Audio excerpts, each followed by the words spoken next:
Hello, and welcome to this week's episode of the Reset Podcast. I'm your host, Laura Munoz, CEO of the experience agency D-Flash. Each week, I bring on a different person from business who's doing some game-changing work, and this week's episode is no different. I'm super excited to be part of the Podcast Row Globe Podcast Network experience, where we're interviewing amazing women from around the world, and this interview is part of that incredible series. I'm so excited to have Amber Wuollet, who's Director of Marketing at Bold Penguin and the host of The Insurance Notary, on the show. It's going to be a great conversation, and I can't wait to hear what she's got to say. Take a listen. Hey, Amber. Hey, Laura. Thanks so much for having me on. Sure. We're so glad to have you here in semi-warm New York. Kidding. As you head back to a blizzard in Minnesota. So yeah, enjoy the weather now before you get to windy the snow. but warm and not snowy, so yeah, I'll take not it while I can have it. Like, hey, listen, I any day it's not snowing in New York in January, February, the better and happier I am always going to be. 100% agree. So you listen to the podcast, you know the deal. First question is always the same. People's answers are hilarious and funny and oftentimes very heartening. So I'm sure yours will be no different. So Amber, what was your first job? So my first job was at a housekeeper at American, and I was so excited to have my first job that I actually dreamed about it for weeks before. So I was 13 years old. And so you were 13 going to be a housekeeper. I was desperate. Child labor laws? So apparently there's a few different tourism places you can work at age 14. So I was researching when I was age 13. And by researching, I mean looking through the yellow pages because there was no internet. I don't want to date myself, but this is pre-internet.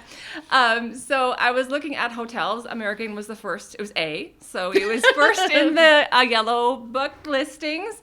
I called them up. I showed up at age 13 and 11 months. I was like, can I have an application? They're like, well, you're not 14 yet. I'm like, well, I'm going to take the application, and I'm going to make the best application you have ever seen. And the day I turn 14, I'm coming back, and you're giving me a job.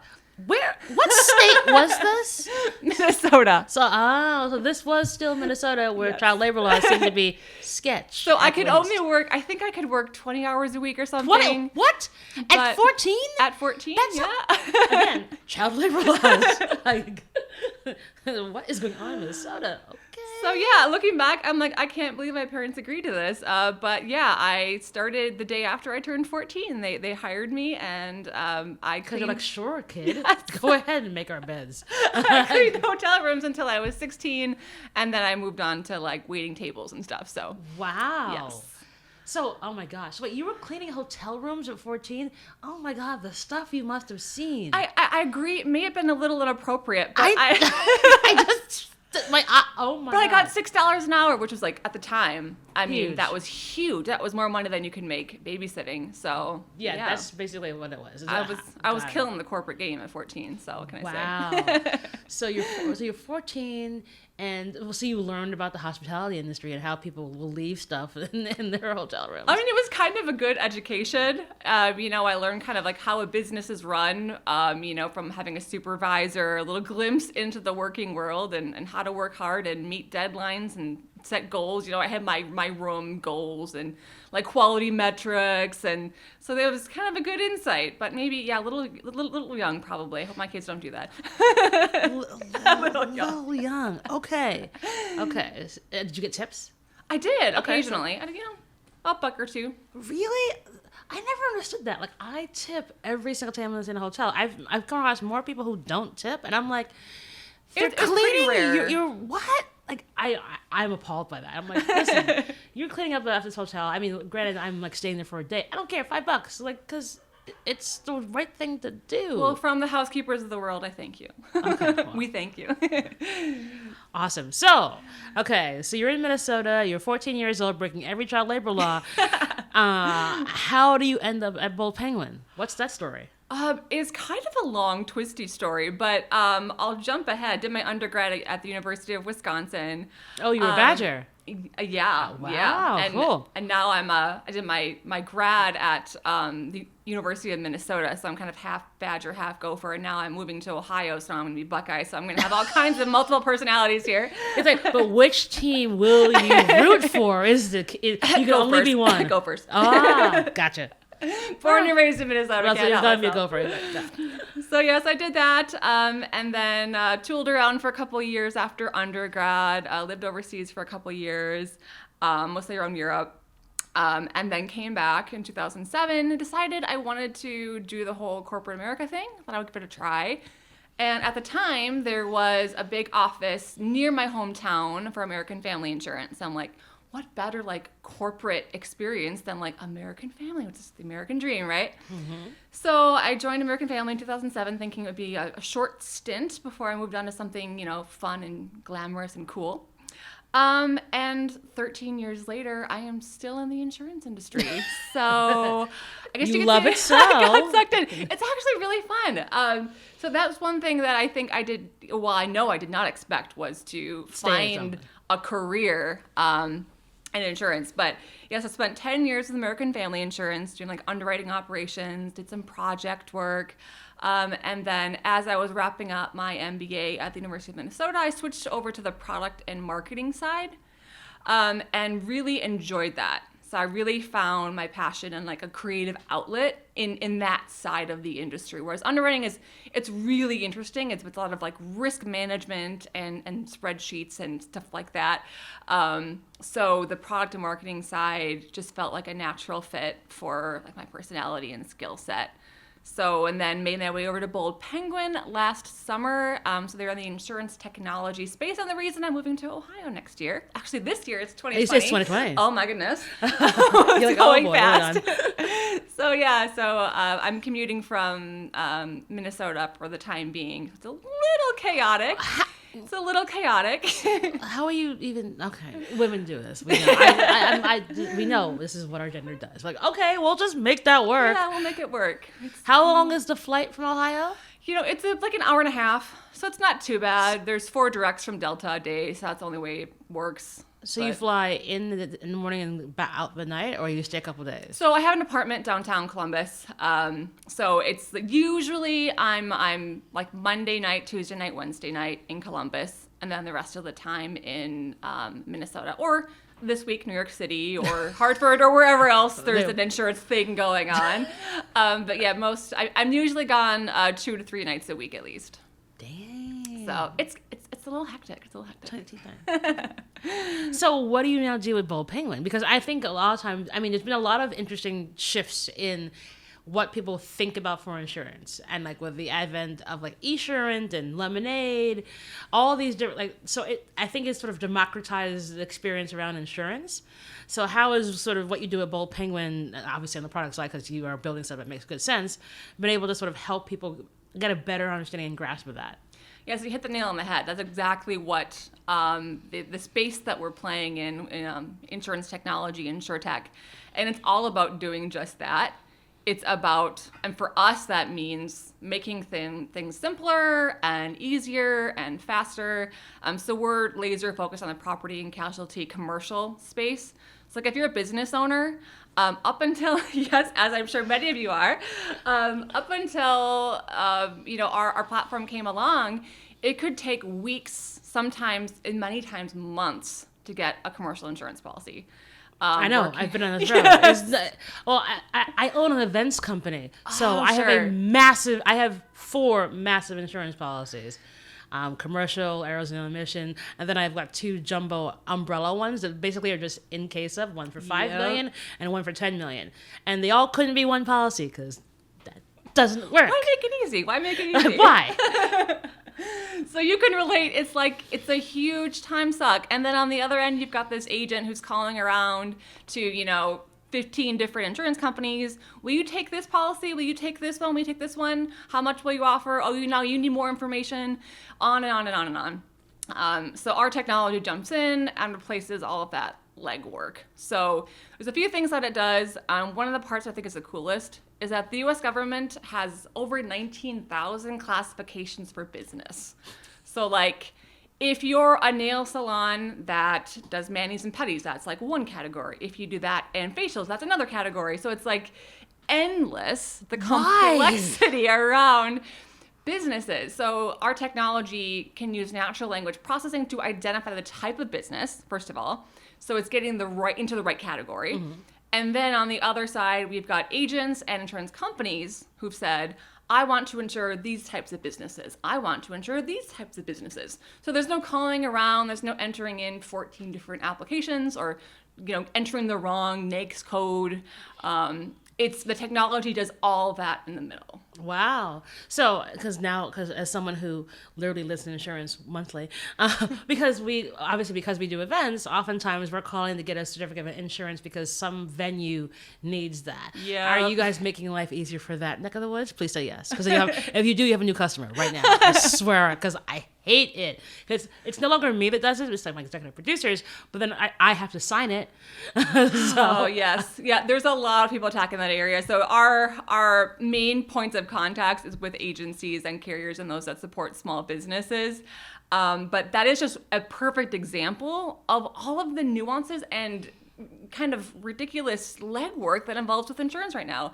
And that's why the InsurTech movement, kind of like following the fintech movement, was kind of born, is that there was all this technology that wasn't really being leveraged in the insurance space to make things like that a lot easier. There's no reason why we should have such manual processes in place and let people do things they want to do, the parts the human to human parts, not all the paperwork pushing parts. There's zero reason I should send an email, wait for someone in that office to see it, and then go ahead and do it.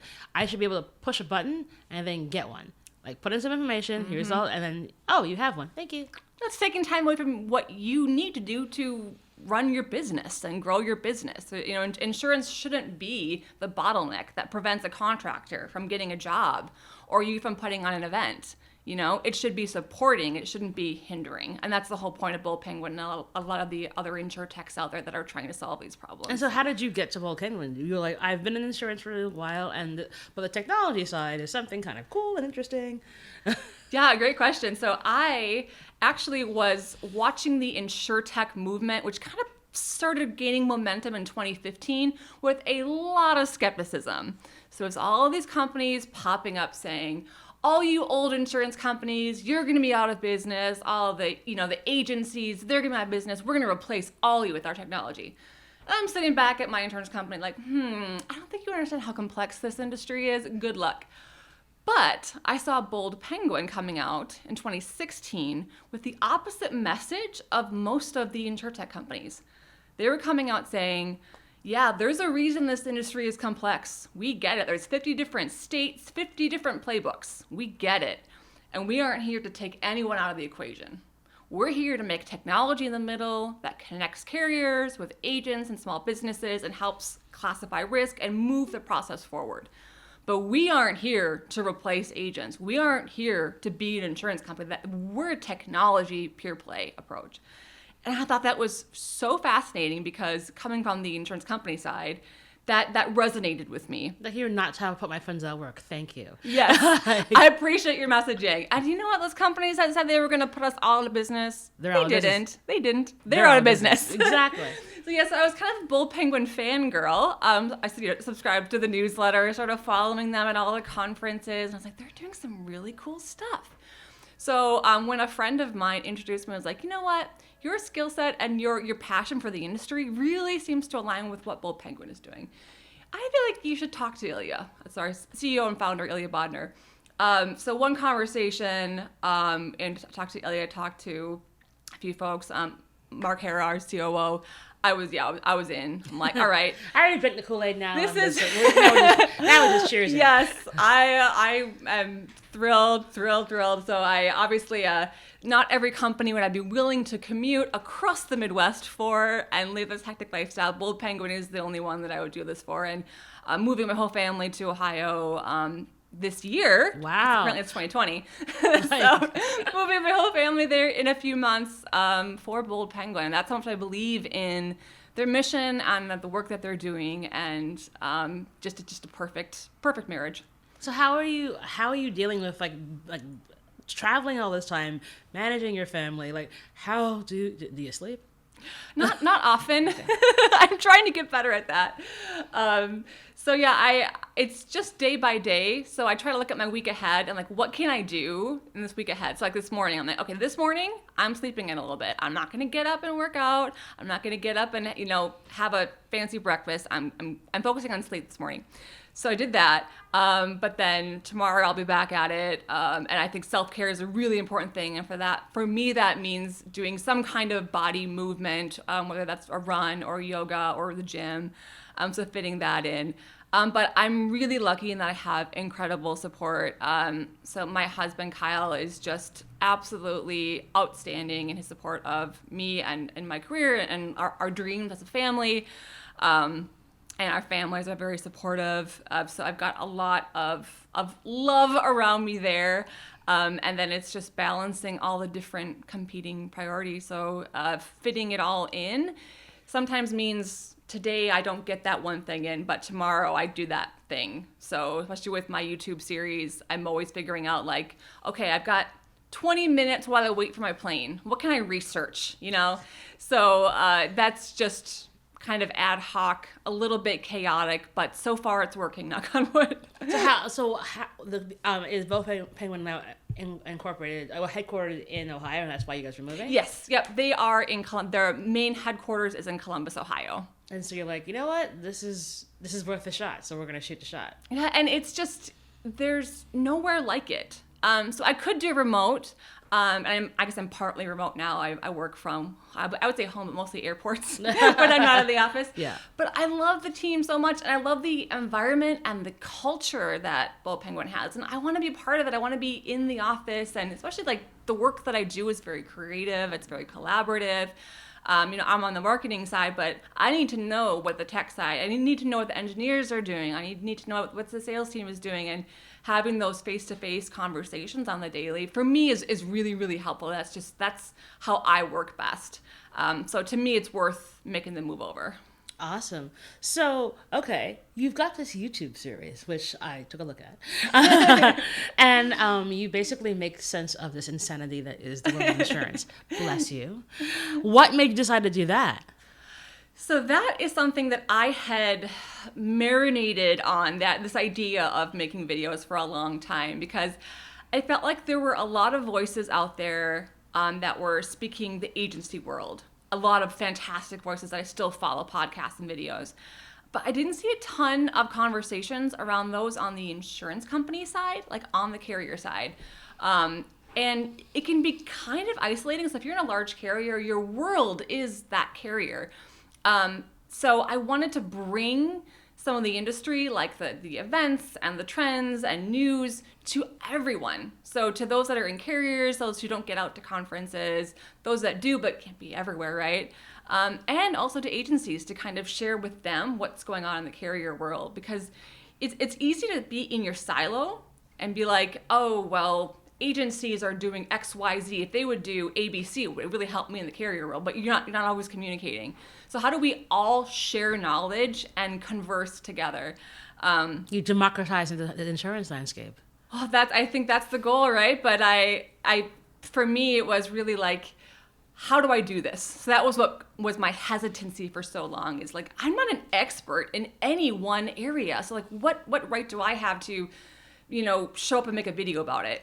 So for me, the way that I approach it is really as not taking myself too seriously.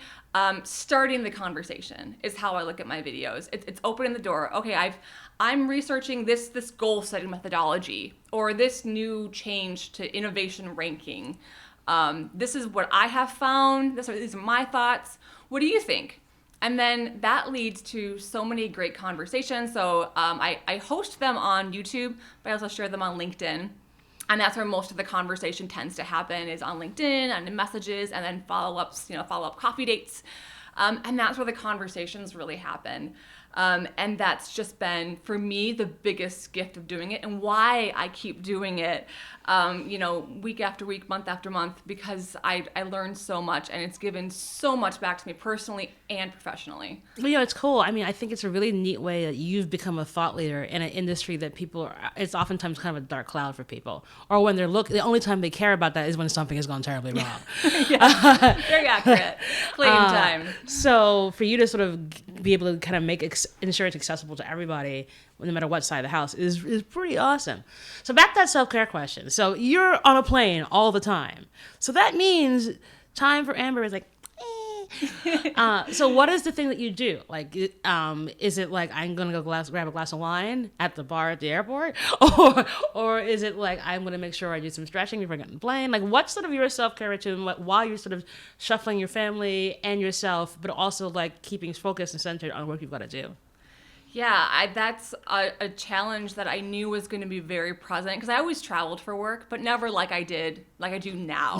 Right. So I knew going in, I'm like, I'm going to have to find a way to make this work. So one of the things that I really started doing is scheduling out time that is non-negotiable. And one of those things is gym time. So I joined a gym that is like I think it's actually international, so I can go anywhere. So wherever I am, so like I went to the one in Manhattan yesterday. So making that a priority over everything, because everything else is a greater priority, that's why, because I'm better at everything else if I take that self-care time, if I like sweat out some toxins and some stress. I'm a better Amber to be around.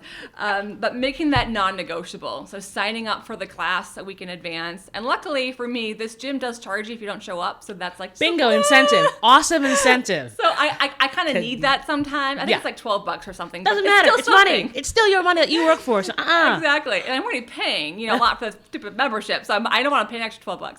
So anyway, so that gets me, it makes me focus. It helps me focus on making sure I set that time aside. And then just stretching, because physically it's very demanding to be in airplanes and that all that travel for so much. So I do like very easy light yoga. I'm like the least coordinated, least flexible person in the world. You can do a half a dog. Halfway up downward dog. I got you. Yeah. Knees are still on the mat. It's all good. Yeah, I really, really like just moving my body a little bit. And then I also have like a meditation app on my phone. So I have like a post-travel one. Oh, awesome. And it's just like refocusing on your breathing and like aligning to where you are in that moment and not thinking 10 miles ahead every second. I think I really need that reminder sometimes, like living in the present, enjoying this moment right here, not like constantly shuffling through my mental to-do list of, I need to get these things for the kids' school next week, and then I have to get, I need to tell so-and-so about that meeting, and then we've got the conference next week, blah, blah, blah, blah. And just slow down, chill, breathe, and appreciate this moment. So those are kind of some of the cornerstones that help me stay centered and sane throughout this hectic phase of my life. Awesome. That's a fantastic way to end the show. Thank you so much, Amber. We'll be putting all the information about Bold Penguins, so if you've got a small business and you want to use their services, awesome, as well as listen to your really cool YouTube series, because I think, again, making it sensible and easy for people is just so lovely, and I want to share that with the world. But thank you so much for joining us on the show today. Thank you so much for having me on. It was a blast chatting with you. Awesome. And that's our show.